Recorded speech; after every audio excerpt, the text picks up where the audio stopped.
Hello बच्चों, कैसे हैं आप। आज नया लेक्चर लेकर इलेक्ट्रिक फ्लक्स पार्ट 2। ठीक है, लास्ट लेक्चर हमने इलेक्ट्रिक फ्लक्स के बारे में स्टडी किया था। हमने एरिया वेक्टर के बारे में स्टडी किया था कि एरिया वेक्टर हम कैसे इवेल्युएट करते हैं अगर हमारे पास 2 डायमेंशनल ऑब्जेक्ट है या कोई 3 डायमेंशनल ऑब्जेक्ट है। ठीक है, लास्ट लेक्चर के लिए मैं आपसे थोड़ा सा मुझे माफ़ करना कि लास्ट लेक्चर में क्या हुआ था कि जो इंक थी वो ख़त्म हो गई थी, इसलिए कुछ रिफ्लेक्शन ज़्यादा ही आ रही थी। मैंने जब बाद में देखा वीडियो में तो मुझे लगा कोई बात नहीं, थोड़ा सा रिकॉल करेंगे ताकि आपको पीछे जो लास्ट लेक्चर में करवाया है वो आपको अच्छे से क्लियर हो जाए। मुझे जहाँ तक लगता है कि एरिया वेक्टर तो बहुत ईजी था। एरिया वेक्टर थोड़ा सा रिकॉल कर लेते हैं। एरिया वेक्टर क्या होता है, जो वो एक प्लेन सरफेस होता है, कोई भी प्लेन सरफेस है, उसके परपेंडिकुलर सेक्शन में जो हमारे पास एक वेक्टर फॉर्मेशन निकलती है उसे हम एरिया वेक्टर बोलते हैं। आपको बताया था कि अगर हमारे पास कोई 2 डायमेंशनल ऑब्जेक्ट है, 2D ऑब्जेक्ट में हमने क्या लिया था, जैसे हमने ये पिक किया था, हमारे पास था x, y और कोई z कंपोनेंट है, और यहाँ पर क्या था हमारे पास, हमने एक स्केयर फॉर्मेशन कर लिया था जिसकी साइड्स क्या थी, a और a थी। ठीक है, अगर हमें इवेल्युएट करना है कि इसका एरिया वेक्टर क्या होगा तो आपको बताया था कि जनरली जो मेरे पास एरिया आता है, अगर हम नॉर्मल एरिया इवेल्युएट करें तो उसका फॉर्मूला क्या होगा, ए स्केयर, क्योंकि स्केयर का जो एरिया का फॉर्मूला होता है मतलब this side into this side. और अगर मुझे इसको वेक्टर फॉर्म में लेना होता है तो कंसेक्यूटिव जो हमारे पास कंसेक्टिव जो हमारे पास साइड्स होती हैं उसका क्रॉस मल्टीप्लिकेशन आ जाता है, A B vector cross B C vector. अगर ये वेक्टर फॉर्म हटाऊंगा तो मेरे पास क्या आ जाएगा, ए बी इंटू में B C sine of theta, क्योंकि क्रॉस का मतलब क्या होता है, साइन थीटा।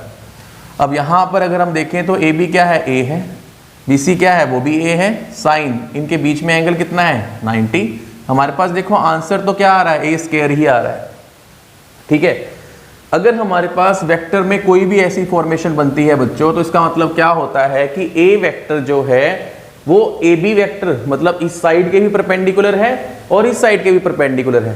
दैट मीन्स जो एरिया वेक्टर आएगा वो कहीं ना कहीं जेड सेक्शन के अलोंग होगा, perpendicular to x section and perpendicular to y section both, क्योंकि ए बी एक्स सेक्शन को रिप्रेजेंट कर रही है, बी सी किसको रिप्रेजेंट कर रहा है, वाई सेक्शन को रिप्रेजेंट कर रहा है, तो इन दोनों के परपेंडिकुलर सेक्शन कौन सा होगा, जेड सेक्शन होगा। ठीक है, तो मैं इसको यहाँ पर जे कैप, अगर हम देखें कि इसको अगर हम आई कैप मानते हैं, इसको हम जे कैप मानते हैं, तो इसको हम जेड को क्या मानते हैं, जेड को क्या मानते हैं हम, के कैप वेक्टर फॉर्म के अंदर। तो यहाँ पर क्या आ जाएगा, के कैप आ जाएगा। और 2 डायमेंशनल ऑब्जेक्ट के अंदर ये जो के वेक्टर है मतलब जो एरिया वेक्टर है वो दोनों साइड आ सकता है, फ्रंट में भी बैक में भी। तो मैं इसको ए स्क्वायर के वेक्टर की फॉर्म में भी ले सकते हैं और ए स्क्वायर माइनस के वेक्टर की फॉर्म में भी ले सकते हैं। ठीक है, लेकिन 3 डायमेंशन, क्योंकि क्विक रिकॉल है लास्ट लेक्चर का, 2 डायमेंशन में तो हमारे पास जो एरिया आता है वो हम फ्रंट में भी ले सकते हैं और बैक में भी ले सकते हैं। लेकिन जब हम 3 डायमेंशन की बात करते हैं, अगर मैं 3 डायमेंशन की बात करूंगा, जैसे हमारे पास क्यूबिक स्ट्रक्चर होता है, उसका हमने एग्जांपल लिया था।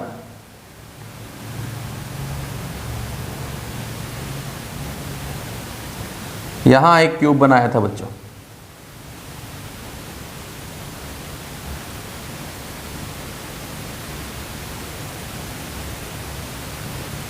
ठीक है।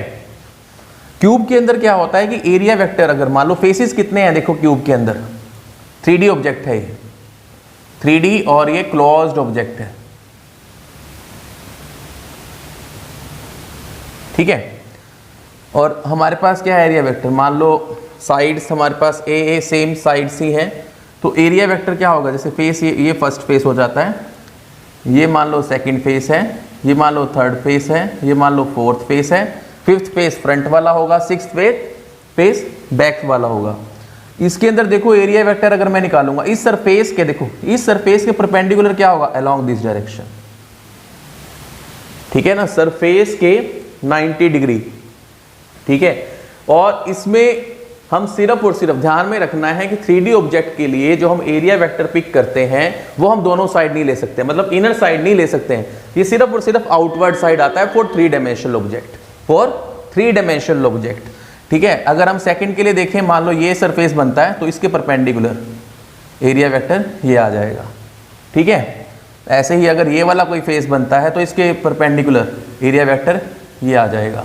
इनसाइड वाला नहीं पिक करना है। अब सपोज करो कि एक ये वाला बनता है तो इसके लिए एरिया वेक्टर ये वाला आ जाएगा। इस फॉर्म में एरिया वेक्टर हम 3 डायमेंशन में लेकर चलते हैं। ठीक है, हो जाएगा यहाँ तक। एरिया वेक्टर का तो ये था कि 2 डायमेंशन में दोनों साइड में पिक किया जाता है, 3 डायमेंशन के अंदर सिर्फ और सिर्फ आउटसाइड वाला एरिया पिक किया जाता है, इनसाइड वाले एरिया को कंसीडर नहीं किया जाता। अब हम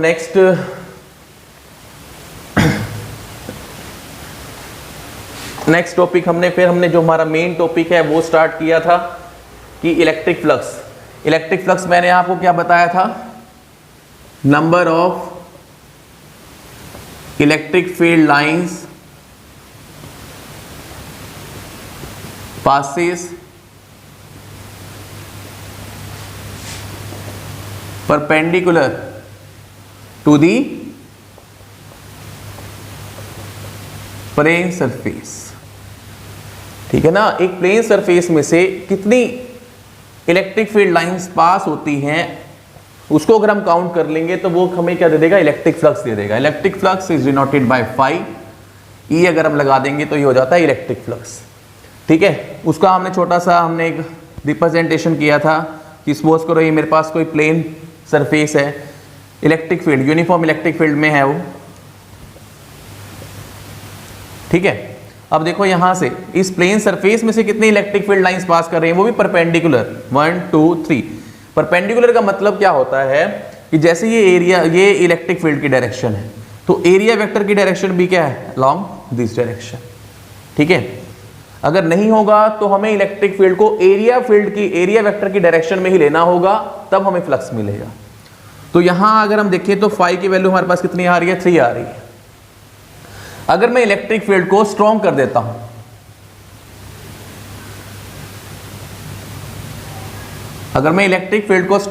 हूं, एरिया सेम ही रखते हैं, प्लेन सरफेस का हमने एरिया सेम ही रखा है और हमने इलेक्ट्रिक फील्ड को स्ट्रॉन्ग कर दिया। स्ट्रॉन्ग का मतलब क्या होता है कि डेंस करना।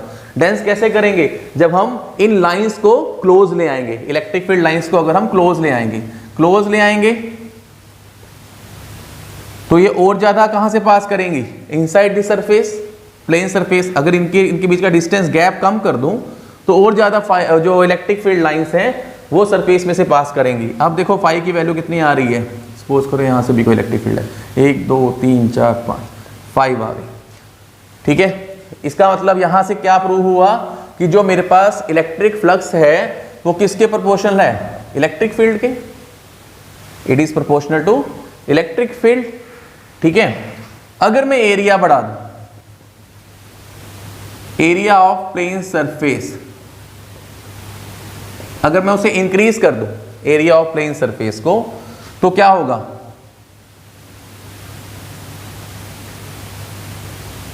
अगर मैं एरिया ही इंक्रीज कर दूं प्लेन सरफेस का, तो जितनी भी इलेक्ट्रिक फील्ड लाइंस थी सारी की सारी इसमें से पास करेंगे बच्चों। ठीक है ना, मतलब ये वाली इलेक्ट्रिक फील्ड लाइंस भी बीच में से पास कर जाएगी। तो अब मेरे पास फाई की वैल्यू क्या आ जाएगी, 7। मतलब इलेक्ट्रिक जो फ्लक्स है वो और किसके प्रोपोर्शनल है, एरिया वेक्टर के भी प्रोपोर्शनल है। ठीक है, अगर हम कंबाइन इफेक्ट करते हैं तो फाई ई किससे इक्वल आ जाता है, dot product of electric field and area vector. ये स्केलर टर्म है इसलिए स्केलर प्रोडक्ट आया बच्चों, it is a scalar quantity इसलिए डॉट प्रोडक्ट आया है। ठीक है, अगर हमें डॉट प्रोडक्ट को हटाते हैं तो हमारे पास क्या आ जाता है, अगर मैं डॉट हटा दूं मैग्नीट्यूड की फॉर्म में करूं तो डॉट का मतलब होता है कॉस थीटा, ये कॉस थीटा आ जाता है।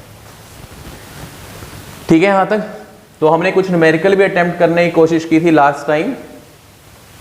ठीक है, पॉज करके इसे नोट कर लेना।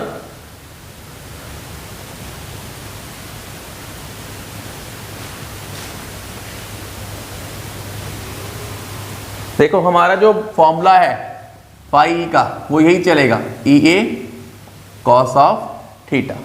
ठीक है, 2D के लिए हमने 1-2 न्यूमेरिकल पिक किए थे।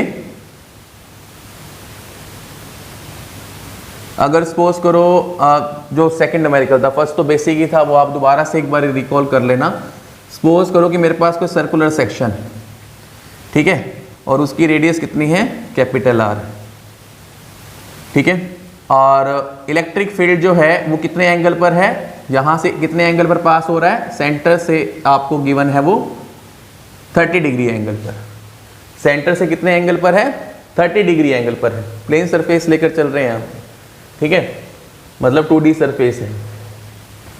हमें कहता है कि इसके अंदर ना इलेक्ट्रिक फ्लक्स फाइंड आउट करो कि फाई ई की वैल्यू कितनी होगी। अब देखो स्टेप पे चलते हैं। फाई ई किससे इक्विवेलेंट है, ई ए कॉस थीटा, ये फॉर्मूला है बेसिक। और जो ये थीटा होता है, theta is the angle between E vector and A vector, E और ए के बीच का एंगल होता है ये थीटा। अब यहां अगर आप ध्यान से देखेंगे, चलो इलेक्ट्रिक फील्ड तो आपको मिल रहा है, इसका एरिया वेक्टर कहां होगा, perpendicular to the surface, perpendicular to the surface मतलब एरिया वेक्टर कहीं ना कहीं यहां लाई करेगा, perpendicular to the surface, surface ये है उसके परपेंडिकुलर। चलो ठीक हो गया यहां तक। अब उसके बाद देखो, अब मेरे पास एरिया, सर्कुलर सेक्शन है, तो सर्कुलर सेक्शन का एरिया क्या होता है हमारे पास, पाई आर स्क्वायर, ठीक है ना, सर्कुलर सेक्शन का एरिया क्या हो जाएगा, पाई आर स्क्वायर, ई इंटू में पाई आर स्क्वायर इंटू में कॉस। अब थीटा, देखो थीटा मैंने आपको बताया it is the angle between E vector and A vector. अब ई वेक्टर ये है और ए वेक्टर ये है, क्या आप 30 डिग्री एंगल ले सकते हैं, बिल्कुल भी पिक नहीं कर सकते, क्योंकि ये जो 30 डिग्री एंगल है ये तो रेडियस और इलेक्ट्रिक फील्ड के बीच में है, तो ये एंगल कितना हो जाएगा, 60 डिग्री। तो हमारे पास अब आंसर आ जाएगा 60 डिग्री हमने पुट कर दिया, ई इंटू में पाई आर स्क्वायर 1/2, हमारे पास आंसर आ गया ई इंटू में पाई आर स्क्वायर डिवाइडेड बाय 2। ये फाई फाइनली हमारे पास क्या आ जाएगा, आंसर आ जाएगा। ठीक है, यहाँ तक हो जाएगा इतना पोर्शन। ठीक है, ये 2D था। अब मेन हम जो इंपॉर्टेंट पैरामीटर पे आते हैं कि अगर 3 डायमेंशनल ऑब्जेक्ट आ जाए हमारे पास, जो जनरली यही आते हैं, आप एनसीईआरटी के कंसोल्ड क्वेश्चन में भी आएगा ये। ठीक है, चलो आगे मूव करते हैं।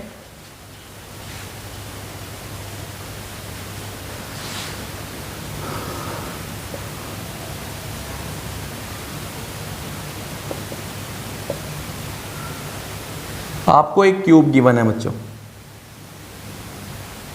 साइड जो है वो ए ही हम पिक करेंगे। चलो पहले क्यूब बना लेते हैं।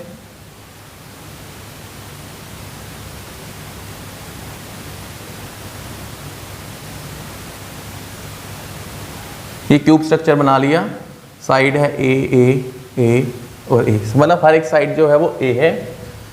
और हमें कहता है कि एक तो मुझे फ्लक्स निकालना है एट ईच सरफेस, हर एक सरफेस पे कितना होगा। इसका मतलब क्या हुआ, मुझे φ1 निकालना है, φ2 निकालना है, φ3 निकालना है, φ4 निकालना है, φ5 निकालना है और φ6 निकालना है, क्योंकि नंबर ऑफ फेसेस कितने हैं, 6।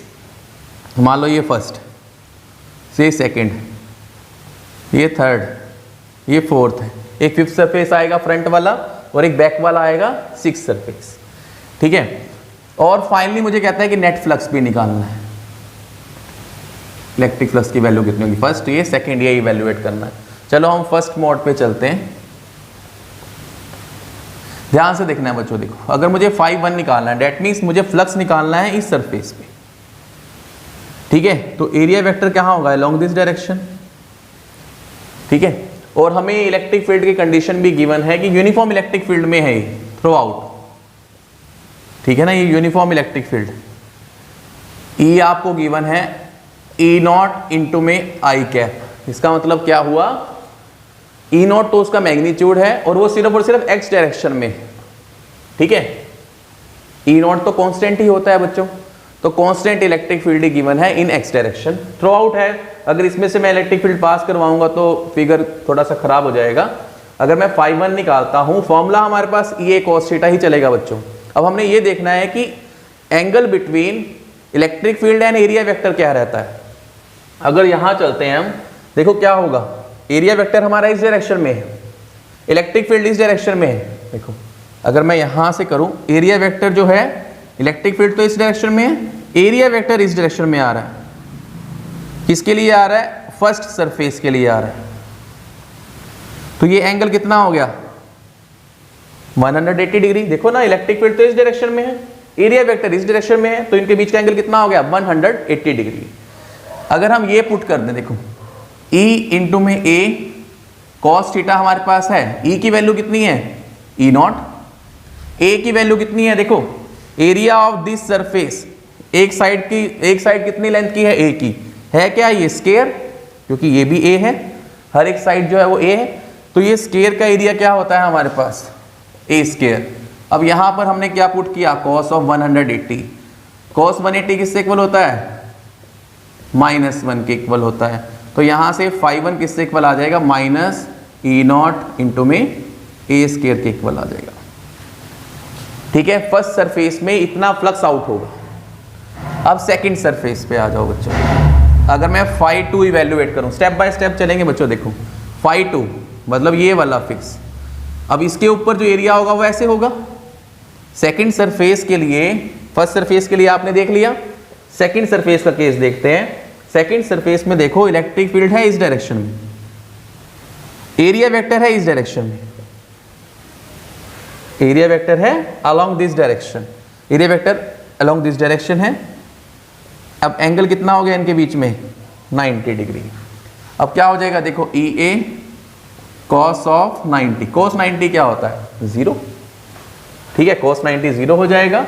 अगर मैं φ3 निकालता हूं बच्चों, φ3 मतलब इस फेस पे आ गए, इस फेस में देखो area vector along this direction, मतलब इलेक्ट्रिक फील्ड और जो एरिया वेक्टर है उसके बीच में क्या है? सेम, मतलब इलेक्ट्रिक फील्ड भी इसी डायरेक्शन में है और एरिया वेक्टर भी इसी डायरेक्शन में है।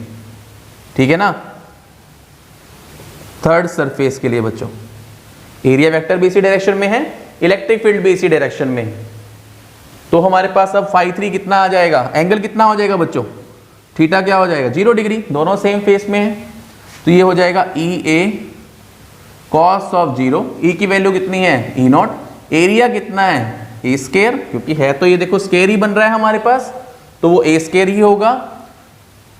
cos ऑफ 0, यहां से हमारे पास φ3 की वैल्यू क्या आ जाएगी? E0 इंटू में A स्केयर। cos 0 की वैल्यू क्या होती है? 1। हमने φ2 भी फाइंड आउट कर लिया, φ3 भी फाइंड आउट कर लिया। अगर φ4 देखें बच्चों, ये देखो ये फोर्थ सरफेस, ये एरिया वेक्टर हुआ। अब एरिया वेक्टर और इलेक्ट्रिक फील्ड इस डायरेक्शन में, तो इनके बीच में एंगल फिर दोबारा से कितना हो गया? 90 डिग्री। तो फिर दोबारा से φ4 की वैल्यू क्या आ जाएगी? 0 आ जाएगी। यही वाला तो हो गया एग्जाम्पल। अगर मैं थीटा को 90 डिग्री पुट कर दूंगा तो cos 90 क्या हो जाएगा? 0 हो जाएगा। और फिर दोबारा देखो, अगर 5 निकालेंगे, 5 मतलब बाहर वाला सरफेस, ये बाहर वाला आउटर वाला सरफेस। अब देखो आउटर वाले सरफेस में जो एरिया वेक्टर होगा वो बाहर की तरफ होगा, ऐसे एरिया वेक्टर। अभी भी देखो जो इलेक्ट्रिक फील्ड है और एरिया वेक्टर है उसके बीच में एंगल कितना है? 90 degree. Area vector electric field इस डायरेक्शन में है, एरिया वेक्टर ऐसे आ रहा है, इनके बीच में एंगल कितना बना? 90 डिग्री। तो φ5 भी कितना आ जाएगा? 0 आ जाएगा। सिमिलर वे φ6 वो भी पीछे है, तो एरिया वेक्टर कहाँ होगा? Along this direction. फिर देखो इनके बीच में एंगल कितना आएगा? इलेक्ट्रिक फील्ड और एरिया वेक्टर में 90 डिग्री। फिर हमारे पास φ6 की वैल्यू क्या हो जाएगी? 0।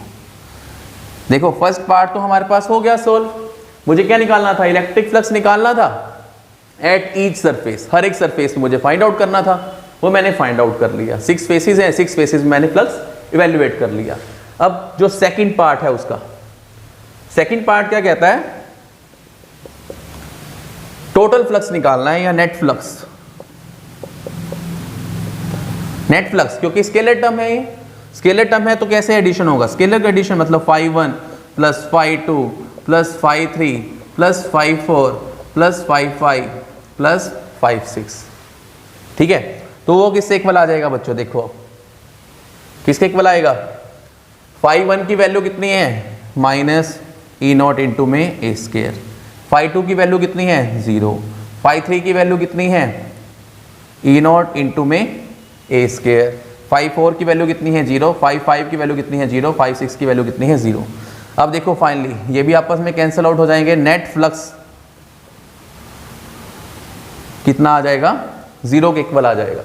ठीक है, तो हमेशा ध्यान में रखना है नेट फ्लक्स कब 0 आएगा। एक तो उसके लिए नेसेसरी है कि हमारे पास 3D ऑब्जेक्ट होना चाहिए, 3D हमारे पास सरफेस है।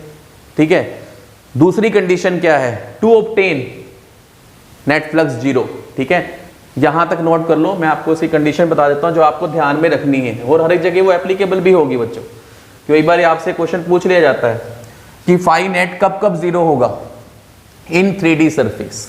ठीक है ना, जो फाई नेट है आप यहां 3D सरफेस लिखेंगे और वो भी क्या होना चाहिए, क्लोज होना चाहिए। वो 0, उसके लिए कंडीशंस क्या हैं हमारे पास।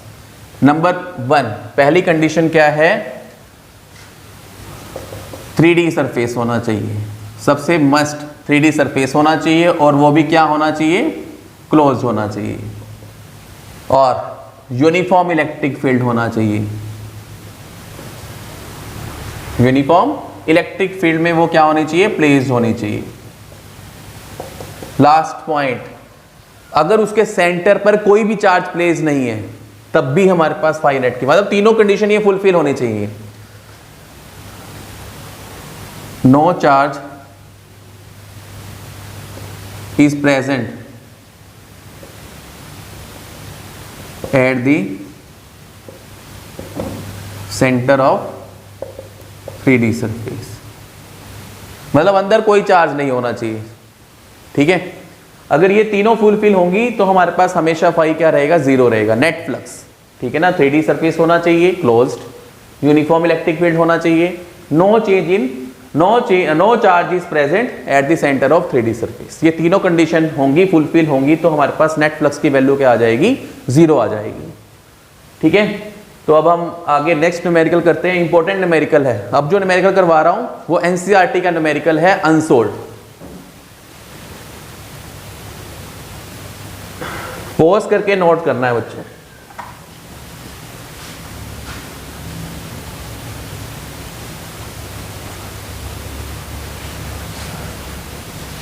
तो यहां बना देते हैं डायग्राम।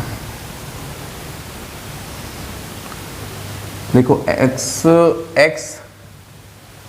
y और ये z कंपोनेंट है। आपको कहता है कि एक यूनिफॉर्म इलेक्ट्रिक फील्ड तो प्लेस है ही है। यूनिफॉर्म मतलब ये क्या है, इसमें जो इलेक्ट्रिक फील्ड की वैल्यू आपको गिवन है वो E0 इंटू में x i कैप गिवन है। इसका मतलब क्या हुआ, मैग्नीट्यूड तो उसका E0 है, लेकिन डिस्टेंस जैसे जैसे हम आगे मूव करते जाएंगे इलेक्ट्रिक फील्ड की वैल्यू चेंज होती रहेगी जैसे जैसे डिस्टेंस मूव करेंगे। ठीक है, और हमने यहां पर एक ओरिजिन से मान लो x is equal to a distance पर, क्योंकि x डायरेक्शन में मूव कर रहे हैं, यहां पर q प्लेस्ड है।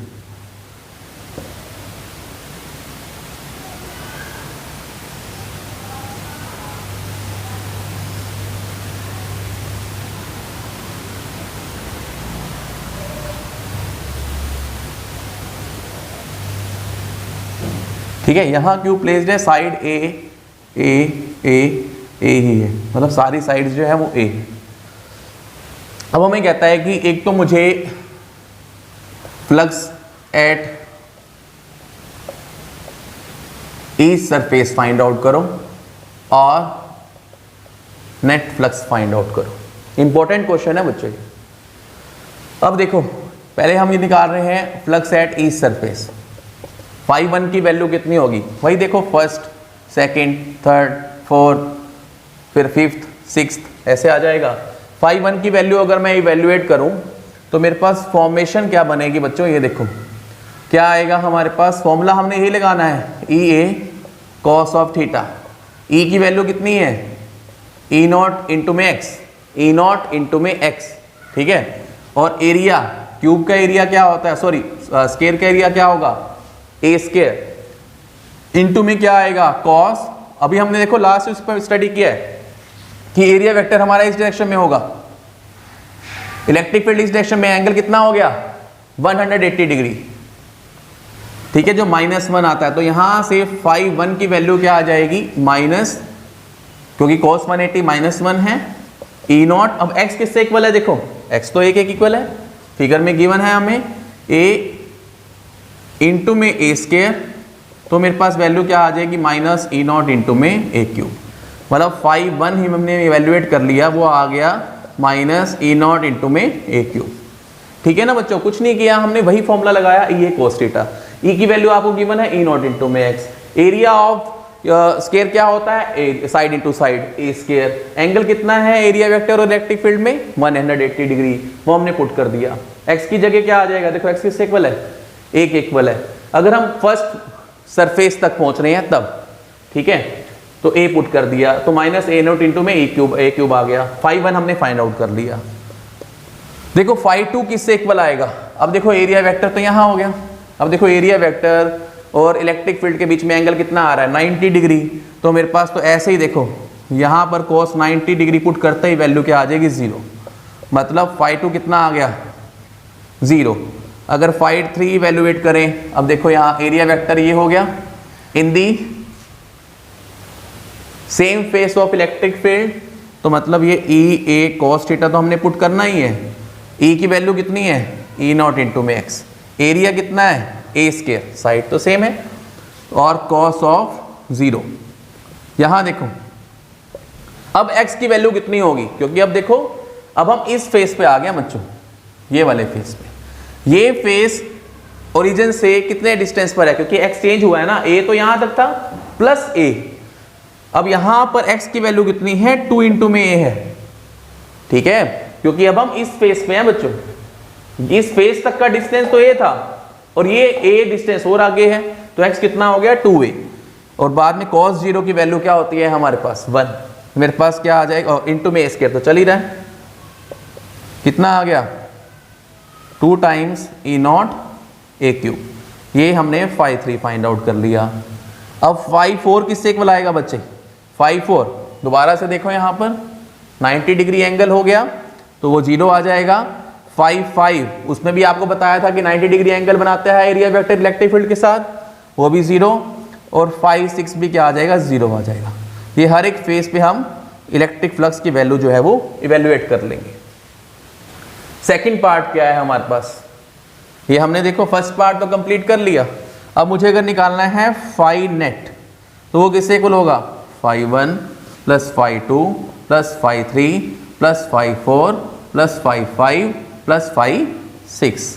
देखो अब फाई 1 कितना है माइनस ई नॉट इंटू में a क्यूब, फाई 2 कितना है 0, फाई 3 कितना है 2 टाइम्स ई नॉट इंटू में a क्यूब, फाई 4 कितना है 0, फाई 5 कितना है 0, फाई 6 कितना है 0। तो फाइनली आपके पास जो नेट फ्लक्स आ जाएगा वो किससे इक्वल आ जाएगा, ई नॉट इंटू में a क्यूब,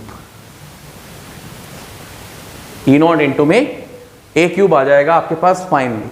अब ये 0 क्यों नहीं हुआ, अभी तो मैंने आपको बताया था कि यूनिफॉर्म इलेक्ट्रिक फील्ड हो, सेंटर में चार्ज नहीं होना चाहिए या इनसाइड चार्ज नहीं होना चाहिए, और तीसरी कंडीशन क्या बताई थी 3D और क्लोज सरफेस होना चाहिए, तब जाके हमारे पास क्या होता है इलेक्ट्रिक फील्ड और जो नेट फ्लक्स है वो 0 आता है, ठीक है ना, फॉर ए क्लोज सरफेस।